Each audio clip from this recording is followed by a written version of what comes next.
बच्चूभाऊ कडून एक विधान दिलं का आमदार जिथं भेटन तिथं त्याला ठीक आहे कापून टाका सालेन.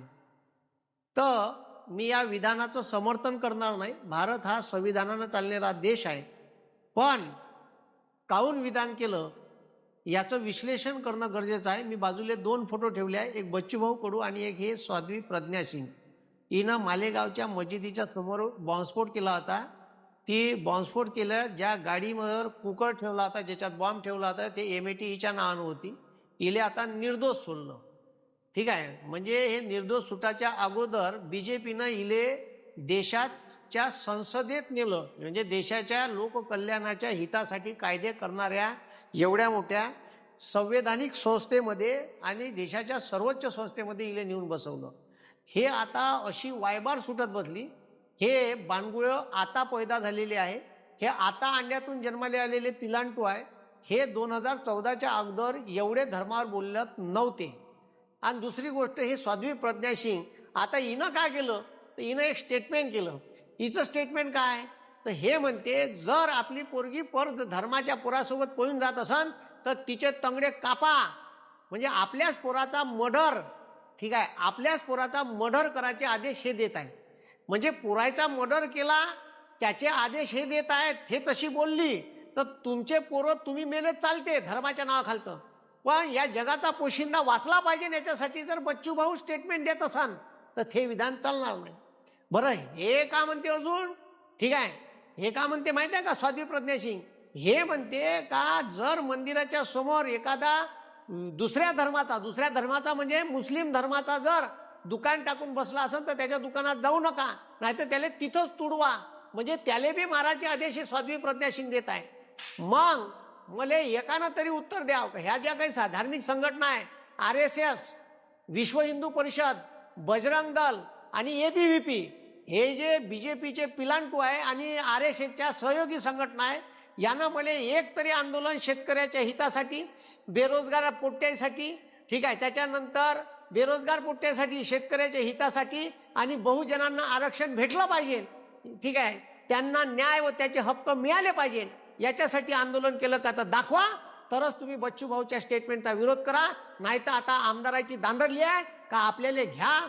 जसं पश्चिम बंगालमध्ये एका, ठीक आहे, बीजेपीच्या एका आमदाराला असं मारलं लोकांना का पार त्याला रक्ताबांब करून टाकलं. अशी परिस्थिती येऊ नये एवढंच मी म्हणतो. बच्चूभाऊनं केलेल्या विधानाचं मी समर्थन करत नाही, पण मात्र ते जे विधान आहे ते अत्यंत अंतकरणातून आलं आहे आणि लोकांच्या ज्या मी प्रतिक्रिया पाहून राहिलो तर लोक म्हणते का बच्चूभाऊनं केलेलं विधान अगदी योग्य आहे.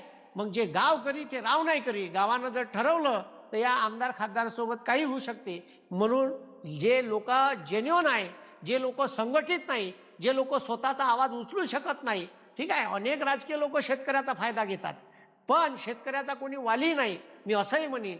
पण मी बच्चूभाऊच्या आंदोलनात 1-2 वेळा गेलो. अनेक लोकांना म्हणलं का बच्चूभाऊ सुरत मार्गे गुवाहाटीला पळाले होते, तुम्ही काहून गेले? तर मी बच्चूभाऊसाठी नाही गेलो. मी बच्चूभाऊनं जे स्टँड घेतलं शेतकऱ्याच्या बाजूने त्याच्यासाठी गेलो. कारण मी शेतकरी आहे आणि ज्याची जयते त्याला कळते. माझा बाप शेतकरी आहे, माझ्या गावातला प्रत्येक माणूस शेतकरी आहे आणि कास्तकार जगला पाहिजे, जगाचा पोशिंदा जगला पाहिजे.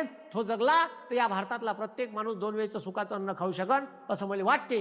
म्हणून मी बच्चूभाऊच्या आंदोलनात गेलो आणि मी त्याच्या आंदोलनाले, शेतकऱ्याचं आंदोलन असो, दिव्यांगाचं आंदोलन असो का अजून कोणतं असो, गोरगरिबाच्या हिताच्या आंदोलनाले मी ते कोणाचंही राहो. मी तर म्हणतो BJPनं करा, मी BJPच्या आंदोलनाले सपोर्ट करीन. फक्त त्यानं करा, BJPतल्या लोकांना किंवा RSS विश्व हिंदू परिषदच्या लोकांना करा शेतकऱ्यासाठी आंदोलन, ठीक आहे.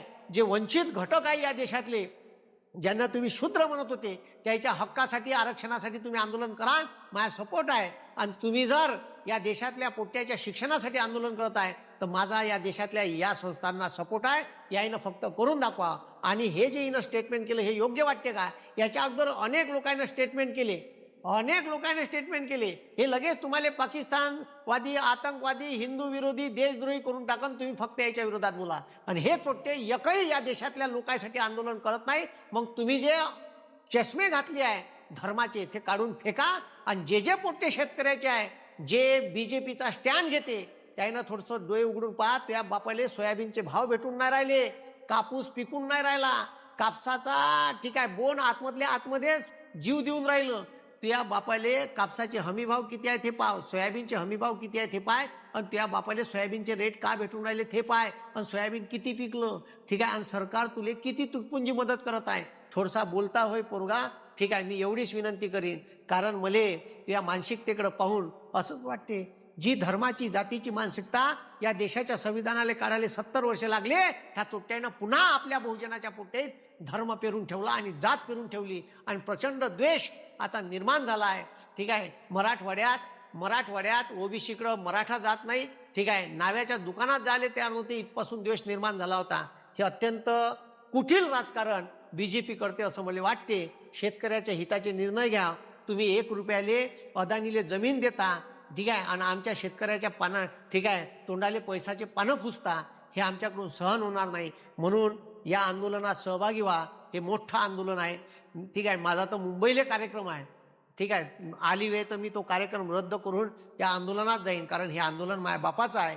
असं कोणीही आंदोलन करन तर मी त्याचा सपोर्ट करीन. धन्यवाद. आणि बच्चूभाऊनं स्टेटमेंट केलं, ठीक आहे, त्याला लोकच प्रतिक्रिया देऊन राहिले. ते लोकांच्या प्रतिक्रिया तुम्ही टीव्हीवर ऐका. ठीक आहे, लोक काय म्हणते. आजच्या दिवशी इथंच थांबतो.